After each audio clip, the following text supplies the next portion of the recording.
भाग 14। छवि जी अपने कमरे में बैठी सोच रही थी कि आखिर यह सब हो क्या रहा है। क्यों उनकी बेटी के खिलाफ ऐसी झूठी बातें फैलाई जा रही हैं। विभा से तो उनकी कोई दुश्मनी भी नहीं है, फिर क्यों वह यह सब बोल रही है। क्या उसे भी किसी ने विविधा के बारे में कुछ कहा है, या फिर वो ही मनगढ़ंत कहानी बना रही है। हे भगवान, इस मुसीबत से कैसे छुटकारा मिलेगा। अगर विविधा के पापा को इस सब के बारे में पता चल गया तो पता नहीं वह क्या सोचेंगे। कहीं गुस्से में विविधा की शादी जल्दी के चक्कर में किसी गलत शख्स से न करवा दे। इससे तो मेरी बच्ची का पूरा भविष्य बर्बाद हो जाएगा। ललिता दीदी भी कम नहीं है, कहीं नमक मिर्च लगाकर विविधा के पापा को उसके बारे में उल्टा सीधा ना बोल दे। मुझे पूरा भरोसा है मेरी विविधा पर कि वह ऐसा कुछ भी नहीं कर सकती। अगर उसे कभी कोई पसंद भी आया तो मुझे तो बताएगी ही। मुझे उससे बात करनी ही होगी, उसे आगाह करना होगा कि उसके बारे में किस तरह की बातें की जा रही हैं। दूसरी तरफ कल्पना सामने आरुषि को खड़ा देख आंसू बहाने लगी। कैसी हो मेरी बच्ची? इतने वक्त बाद तुम्हें देख रही हूं तो मुझे कितनी खुशी हो रही है, बता ही नहीं सकती। मुझे तो लगा था कि अब तुमसे कभी नहीं मिल पाऊंगी, पर भगवान ने मेरी सुन ली। कितनी कमजोर हो गई हो तुम। बिन माँ की बच्ची का आखिर यही तो हाल होगा। आरुषि अभी तक हैरानी से कल्पना को देख ही जा रही थी।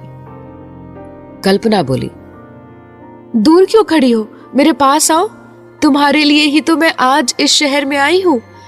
अब मैं तुझे खुद से कभी दूर नहीं होने दूंगी। कल्पना ने देखा कि आरुषि अभी भी कोई जवाब नहीं दे रही है और उसकी तरफ एक कदम भी आगे नहीं बढ़ाया, तो वह सोचने लगी, ये मूर्ति की तरह आकर खड़ी हो गई है। ये नहीं कि माँ इतने दिनों बाद सामने है तो कुछ तो रिएक्ट करे। लगता है और रोना धोना करना होगा मुझे इसके लिए। वह अब और जोर जोर से रोने लगी। मैंने तुम्हें बहुत ज्यादा याद किया मेरी बेटी। मुझे ही पता है कि कैसे मेरे गले से एक एक निवाला नहीं उतरता था। मेरा तो सब कुछ बर्बाद हो गया, बस तुम्हारे लिए ही जिंदा हूं। क्या तुम भी अपने पापा की बातों में आ गई? क्या तुम भी मुझसे नफरत करती हो? बेटा, मैं माँ हूं तुम्हारी। कल्पना अपने घड़ियाली आंसू बहाते हुए आरुषि को बातों में उलझा आगे बढ़ी और जैसे ही उसको छूने को हुई कि आरुषि ने उसका हाथ पीछे हटा दिया। आप गंदी माँ हो। पहले तो मुझे छोड़कर चली गई थी ना, अब क्यों वापस आई हो? चली जाओ वहीं जहां पहले चली गई थी। अब मुझे आपकी कोई जरूरत नहीं है। आप दुनिया की सबसे बुरी माँ हो। मुझे आपसे कोई बात नहीं करनी। दोबारा मेरे पास मत आना। मुझे आपकी शक्ल भी नहीं देखनी। आरुषि गुस्से में कल्पना पर चीखते हुए वहां से वापस भाग गई। कल्पना ने उसे रोकने की कोशिश की, लेकिन आरुषि ने उस पर कोई ध्यान नहीं दिया। अपनी नजरों से आरुषि ओझल हो जाने के बाद कल्पना ने अपने झूठे आंसू पोंछे और गुस्से से बड़बड़ाने लगी। बहुत जिद्दी लड़की है, माँ से बात करने की तमीज नहीं है। मन तो कर रहा है कि 2-4 थप्पड़ जड़ दूं, लेकिन फिर इसे काबू में करना और मुश्किल हो जाएगा। सारा मूड खराब कर दिया इस बेवकूफ लड़की ने। वापस चलती हूँ। अभी तो शायद 2-4 बार और ऐसे ही मिलना होगा, रोना धोना करना होगा, मिन्नतें करनी पड़ेंगी इसकी। शायद तब जाकर यह महारानी मानेगी। बस ये विक्रम को ना बता दे कि मैं इससे यहाँ मिलने आई थी, वरना यह गड़बड़ हो जाएगी। कल्पना अब जल्दी से स्कूल से बाहर निकल गई। कुछ ही देर बाद विविधा वहां आई, लेकिन वहां ना आरुषि थी और ना ही कल्पना। यह देख विविधा सोच में पड़ गई। कमाल है, इतनी जल्दी चले गए वापस। कौन आया होगा आरुषि से मिलने?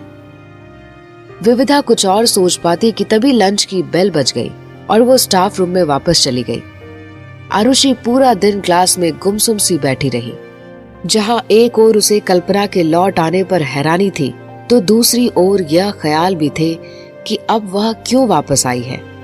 क्या वह उसे उसके भाई से अलग करने आई है? कहीं इन्होंने विक्रम भाई से मुझे मांग लिया तो?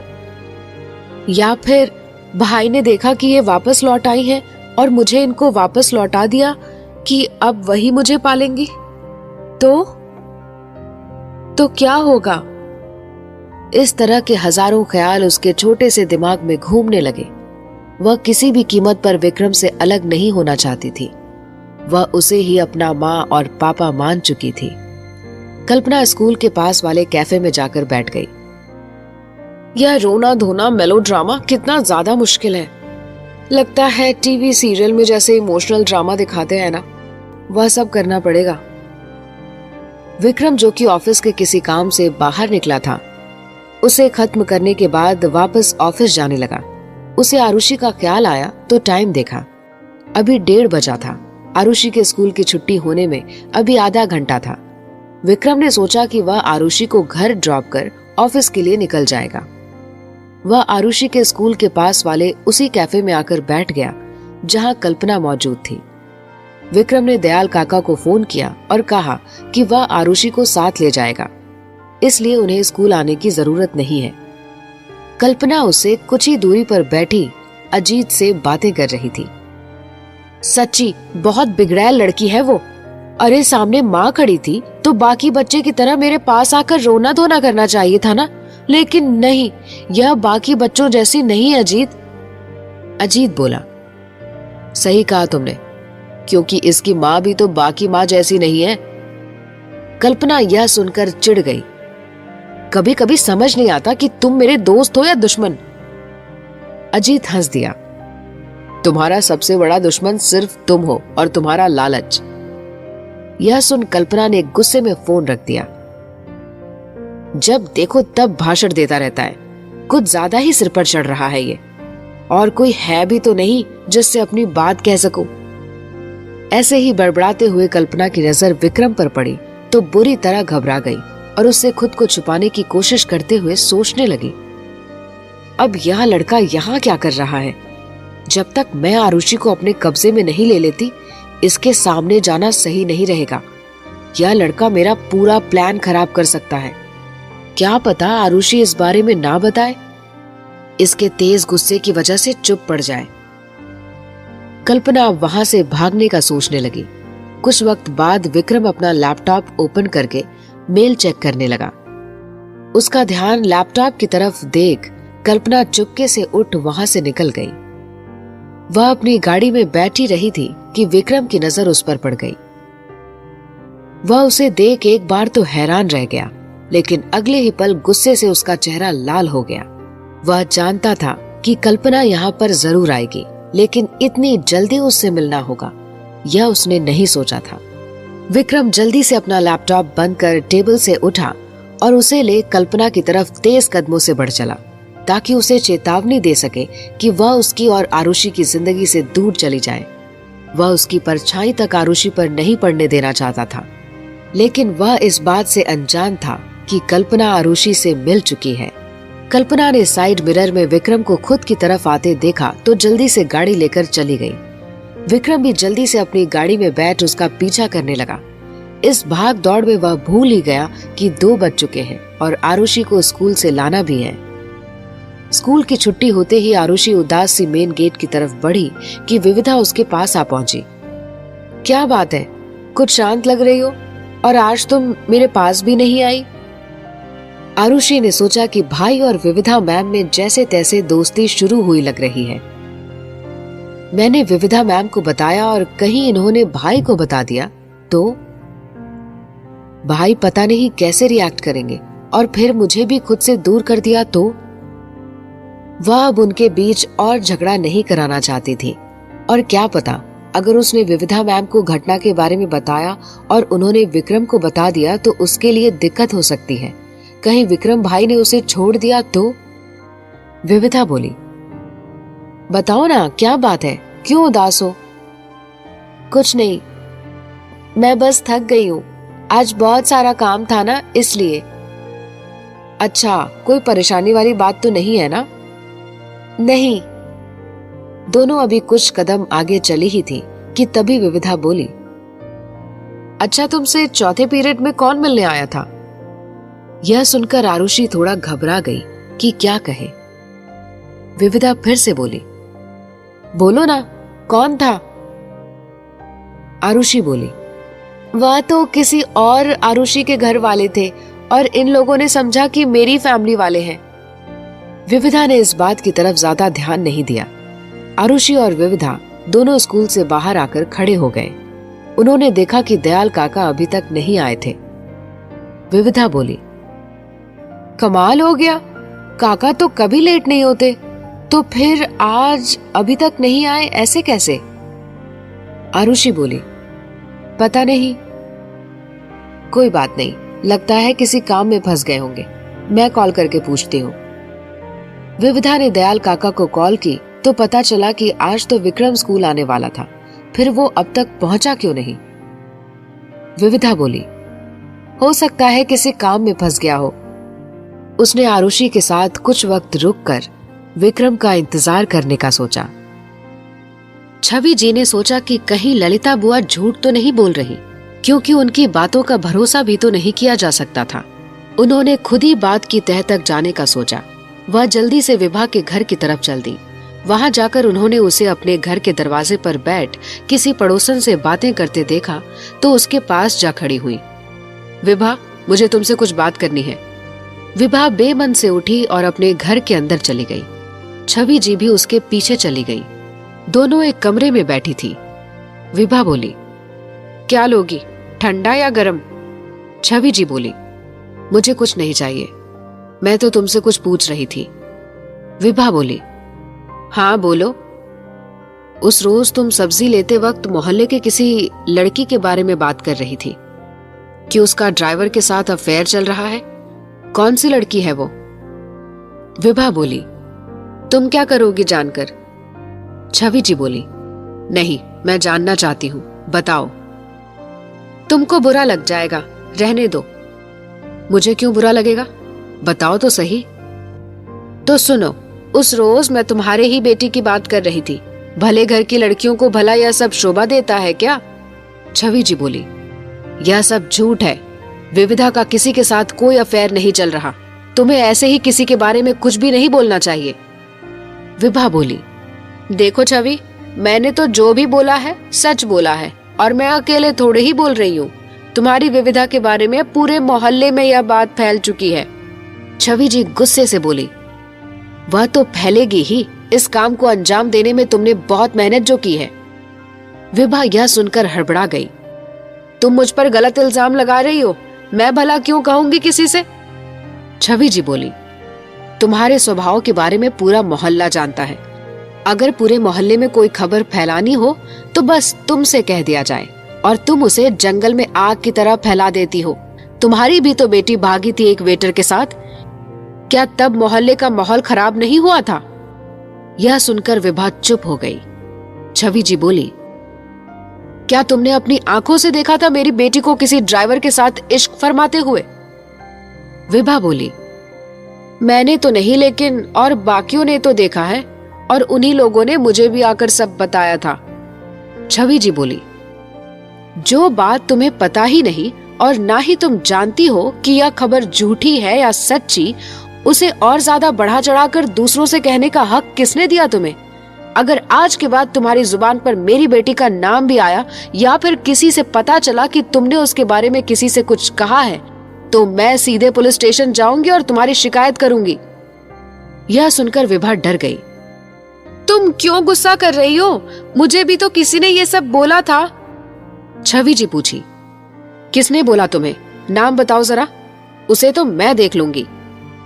विभा ने सोचा कि अगर ललिता का नाम लिया तो वह मेरा जीना हराम कर देगी, इसलिए उसने बहाना बनाया कि उसे याद नहीं कि किसने कहा है। छवि जी ने विभा को खूब डांटा और फिर वहां से चली गई। दयाल काका ने विक्रम को कॉल किया, लेकिन वह रिसीव नहीं कर रहा था। काका ने फिर ऑफिस में फोन किया तो वहां पता चला कि विक्रम वापस लौटा नहीं है। यह सुनकर काका इतना तो समझ ही गए थे कि जरूर कोई बड़ी बात है, वरना विक्रम आरुषि के मामले में लापरवाही नहीं करेगा। विविधा सोच रही थी कि कुछ वक्त इंतजार कर लेती हूँ। उस महिषासुर का कहीं कोई भरोसा नहीं। क्या पता मैं आरुषि को घर ले जाऊं और वह आकर मुझ पर ही बरस पड़े कि मैंने क्यों उसका यहाँ इंतजार नहीं किया। कुछ वक्त तक अगर वो नहीं आया तो मैं खुद आरुषि को घर छोड़ाऊंगी। लेकिन विक्रम की लापरवाही की भी हद है। भला ऐसे कौन करता है? विक्रम कल्पना की गाड़ी का पीछा कर रहा था। दयाल काका को विक्रम की फिक्र हो रही थी, इसलिए वो उसे बार बार फोन करने लगे, जिस वजह से विक्रम परेशान हो गया और उसका ध्यान कल्पना की गाड़ी से हट गया। उसने देखा कि इस चक्कर में कल्पना की गाड़ी उसकी नजरों से ओझल हो गई, जिससे विक्रम को दयाल काका पर बहुत गुस्सा आया। उसने गाड़ी एक साइड रोका, काका की कॉल रिसीव की। आप क्यों बार बार फोन कर रहे हैं? अगर मैं कॉल रिसीव नहीं कर रहा हूँ तो मैं किसी जरूरी काम में फंसा हुआ हूँगा। आपकी वजह से मेरा कितना जरूरी काम खराब हो गया, इसका अंदाजा भी है आपको? दयाल काका बोले, मैं अपनी गलती मानता हूँ, लेकिन तुम फिलहाल कहाँ हो? विक्रम बोला, क्या यही पूछने के लिए आपने मुझे कॉल किया था? दयाल काका बोले, वक्त देखो कितना बज रहा है। विक्रम ने अपने हाथ में बंधी घड़ी की तरफ देखा तो पाया कि 2:30 बज रहा है। दयाल काका बोले, तुम्हें आरुषि को लेने जाना था। यह सुनकर विक्रम को याद आया कि आरुषि के स्कूल की छुट्टी हो चुकी है और वह उसका इंतजार कर रही होगी। दयाल काका और कुछ कहते कि उसने कॉल कट कर दी और वापस स्कूल की तरफ चल पड़ा। कुछ वक्त बाद जब वह स्कूल पहुंचा तो देखा कि आरुषि वहां थी ही नहीं। उसे वहां ना पाकर विक्रम परेशान हो गया कि आखिर आरुषि गई कहाँ। उसके मन में तरह तरह के ख्याल आने लगे। उसने दयाल काका को फोन किया और बताया कि आरुषि वहां नहीं है, तो दयाल काका ने बताया कि विविधा उसे लेकर घर के लिए निकल चुकी है। यह सुनकर विक्रम की जान में जान आई और वह वापस घर की तरफ चल पड़ा। विभा ललिता बुआ के घर पहुंची और उससे बोली, ललिता, सच बता कि तूने मुझे विविधा के बारे में जो बताया है वह सब झूठ है या सच?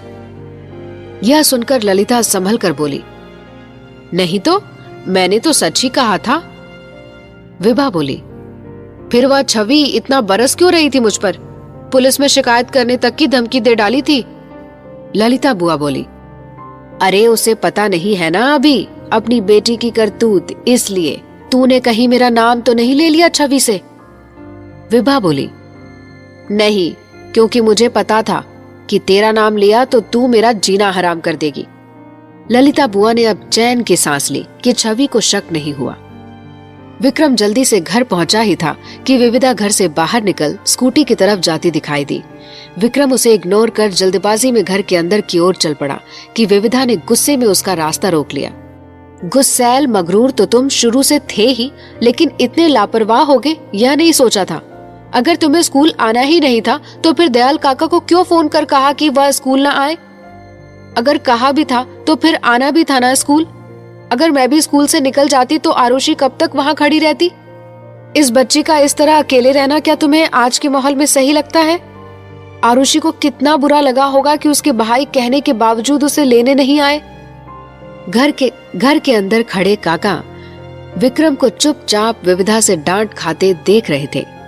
काका विक्रम को खोया हुआ सा देख समझ गए कि उसके दिमाग में कुछ और चल रहा है। विक्रम आरुषि की ओर देखते हुए विविधा से बोला, मैं किसी काम में फंस गया था। विविधा हाथ बांधकर खड़ी हो गई।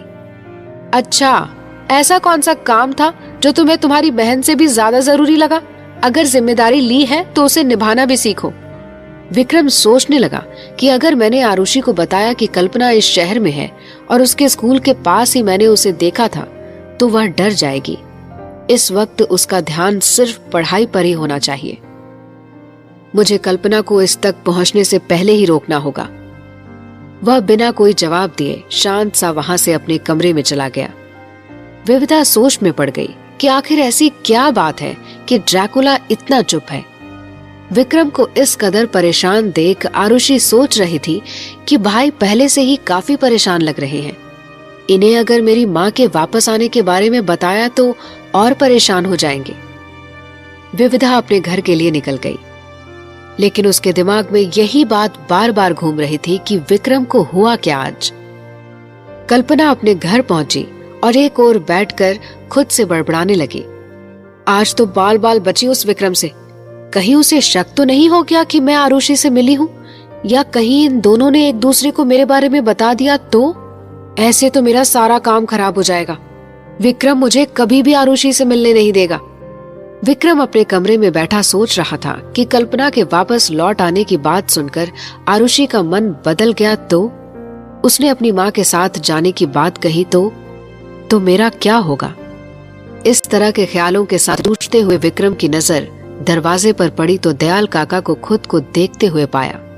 वो कमरे के अंदर विक्रम के पास आ खड़े हुए। क्या बात है विक्रम, तुम बहुत परेशान लग रहे हो, सब ठीक है ना? विक्रम अब भी अपनी सोच में डूबा हुआ था।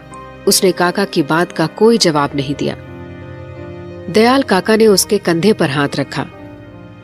क्या सोच रहे हो? आरुषि को स्कूल से लेने जाना भूल गए? यह बात मामूली तो नहीं? विक्रम गंभीर सा बोला। काका, आज मैंने उसे देखा। दयाल काका बोले। कौन? किसकी बात कर रहे हो? कल्पना। दयाल काका यह सुन चौंके। क्या वो यही है? विक्रम बोला। हाँ, मुझे लग ही रहा था कि वो जल्दी ही यहां आएगी, लेकिन इतनी जल्दी यह नहीं सोचा था। कहां मिली वो तुम्हें? आरुषि के स्कूल के पास जो कैफे है ना, वहां। मैंने पीछा करने की कोशिश भी की, लेकिन आपके बार बार फोन करने की वजह से वह मेरे हाथों से निकल गई, वरना आज मैं उसे ऐसा सबक सिखाता कि कभी आरुषि की तरफ मुड़कर देखती तक नहीं। दयाल काका बोले। तुम खामखा ही परेशान हो रहे हो। अगर आ भी गई तो क्या बिगाड़ लेगी हमारा? आरुषि उसकी सच्चाई जानती है। विक्रम बोला।